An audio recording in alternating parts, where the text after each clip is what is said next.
Why don't we learn about Muslim women who shaped world history? Today we're talking about a cosmopolitan Moroccan woman whose life completely disrupts every tidy historical category we're taught in school. She was at once a ruler, a warrior, and a Sufi.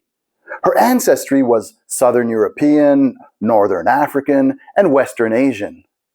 She was connected to Spain, Morocco, and Arabia. And she lived at the crossroads of the emerging modern world system born in 1492. She was called Sayyida al-Hurra, the Free Lady. My name is Dr. Jason Idriss Sparkes, exploring visions of beauty and the good life in Islamic contexts with you on this channel. I've been studying Sayyida al-Hurra for over a decade and have written about her in several scholarly works, including a recent journal article you can find in the description. In this video, we'll uncover the real story behind the so-called pirate queen, explore her political genius, her spiritual lineage, and why her life disrupts everything we think we know about Muslim history and indeed European history. Let's begin. Sayyida al-Hurra was born in the late 1400s, in the final days of the last Muslim polity in Western Europe, Granada. Her family left the Emirate of Granada 2 decades before it fell in 1492. Her father, Ali bin Rashid, was a descendant of the noble prophet Sayyidina Muhammad sallallahu alaihi wasallam through the first king of Morocco, Idris I, as well as the founding saint of the Shādhilī Sufi lineage, Mawlay Abdussalam bin Mashish, also called Ibn Bashish. So she had a very noble Arabian Islamic ancestry. Her mother, Zohra Fernandez, was a Spanish Christian who embraced Islam. Her family founded Chefchaouen, not yet the blue city of today, but a mountain refuge for Muslim and Jewish Andalusian exiles. Sayyida al-Hurra grew up between civilizations, European, African, Arabian. She spoke Arabic, Spanish, Portuguese. She was knowledgeable of scholarship of many types, including Islamic scholarship and indeed Andalusian intellectual heritage. She embodied the Afro-Euro-Asian world of the Mediterranean. Her whole being was cosmopolitan, but her enemies represented the narrowest version of Eurocentric Christianity, which was beginning to spread into Africa, America, and Asia. As a young woman, Sayyida al-Hurra married Muhammad al-Mandari, governor of Tetouan. After his death in the early 1500s, she became governor of the city-state on the Mediterranean coast of North Africa in her own right. Tetouan sat at the frontier between rising European empires and North Africa. Portugal held Ceuta on the northern tip of Africa, just across from Gibraltar and down the coast from Tétouan. Spain held the Moroccan city of Melilla and was expanding into the Americas. The Ottomans were advancing westward, and competing dynasties were fighting to control all of what we now call Morocco.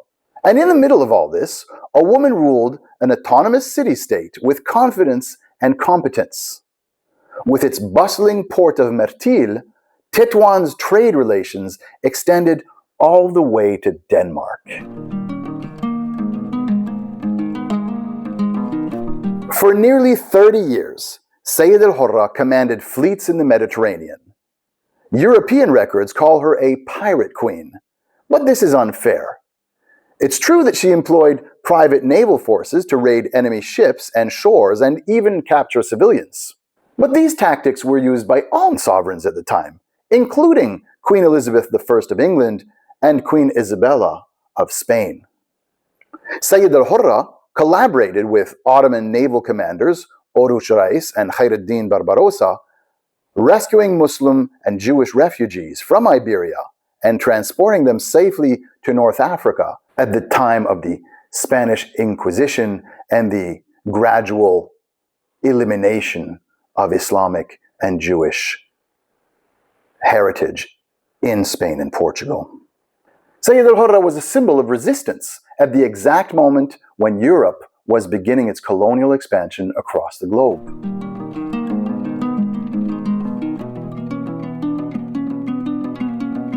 In 1541, Sultan Ahmed al-Watasi asked for her hand in marriage.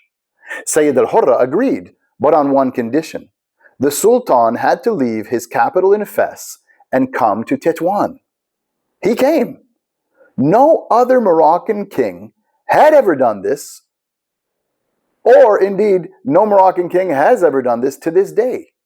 Sayyida al-Hurra remained to govern her city of Tétouan. Her independence was unmatched. Eventually, rival factions overthrew her in the early 1540s. Relieved of the duties of power, she returned to her hometown further up in the Moroccan mountains, the beautiful town of Chefchaouen. Sayyida al-Hurra devoted her later life to the Shādhilī Sufi path. She was a descendant and spiritual heir of Mawlay Abdussalam ibn Mashish, as we said earlier. Her teacher, Sheikh Abdullah al-Ghazwani, was among the great Sufi masters of the era. She is buried underneath the wall we see here in the picture. Her resting place is a modest Zawiya, Sufi center in Chefchaouen. It remains a spiritual landmark. When I visited, the Raisuni family welcomed me to her family home and the sanctuary where she is remembered. Here I am, honored to be sitting with the current head of her clan, the Sheikh and historian, Ali Raisuni.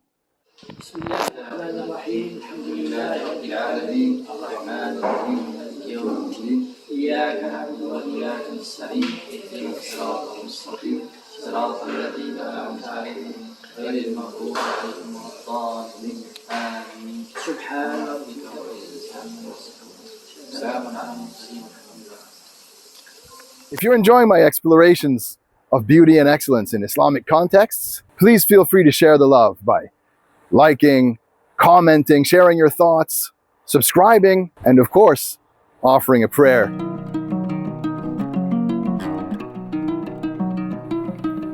So we come again to our basic question. Why don't they teach you this? Because her story breaks the categories modern history depends on.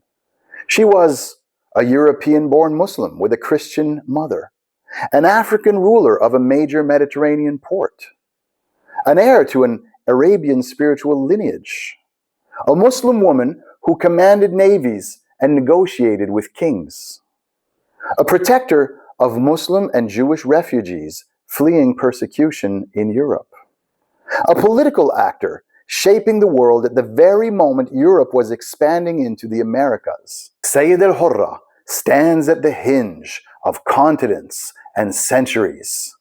She is a reminder that the early modern world was not divided neatly, but woven together.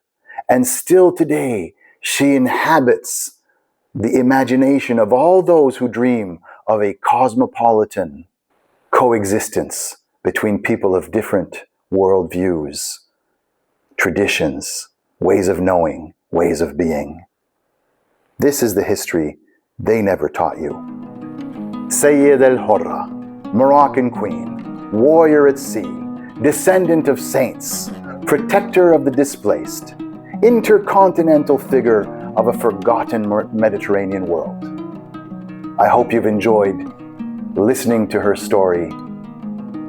Thank you for watching. Peace. Hasta luego. Assalamu alaikum.